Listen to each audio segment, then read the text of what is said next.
गोपिका Kanto Radha Kanto नमस्ते तप्त कांचन गौरांगी राधे वृंदावनेश्वरी विश्वभानुकारिणी प्रणमामि हरि नीलांचल निवासाय देवी नमः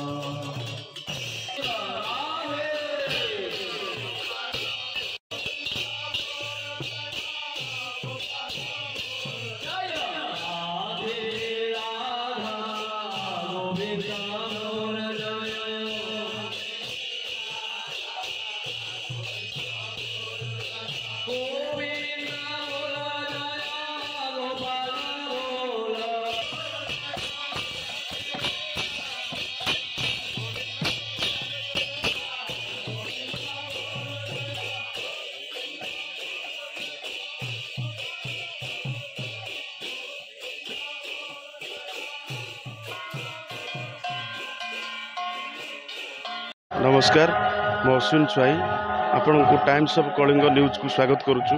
वर्तमान आम आसी पहुँचीचु नियाली जिला अंतर्गत देवी कंदल दीपांचल सगड़ैल ग्राम पंचायत शिलदा ग्राम रे आज प्रभु श्री श्री गोपीनाथ जी तृतीय वार्षिक अष्टम प्रहरी नामयज्ञ आरंभ होईची। आज सकाळ 6 घटिकार कलश यात्रा समापन होइथिला एवं गोटे कथा अच्छी जे गोपीनाथ जो कि शेलदार श्री श्री प्रभु गोपीनाथ जी होती आखिर स्पेशलिस्ट जहाँकर केबे भी आखिर जेकोसी असुविधा थाए प्रभुंकर पादुका एवं तांकर तुलसी पानी आखिरे पकाइले निश्चिंत आखि भल हुए बोली जहाँ पूर्वपुरुष लोक कहती एबे तांकर अष्टम प्रहरी नामयज्ञ चली आसतु।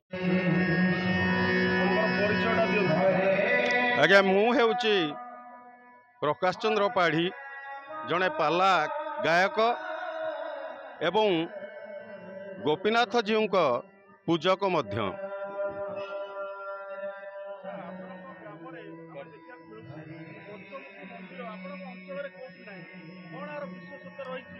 यार विशेषत्व यही जे आपण माने जेकोसी मंदिर को दर्शन पाई जिबे सेठारे हुए तो हरि को दर्शन करेंगे आउ अनेक स्थान रे हरं को मध्य दर्शन करा जाई थाए किंतु आंभ ग्राम रे उभय हरि एवं हर गोपीनाथ जीव एवं बेलेश्वर महादेव रही ये मंदिरटी गोटे स्वतंत्र मंदिर एवं पंचमुखी मंदिर भाव परिचित।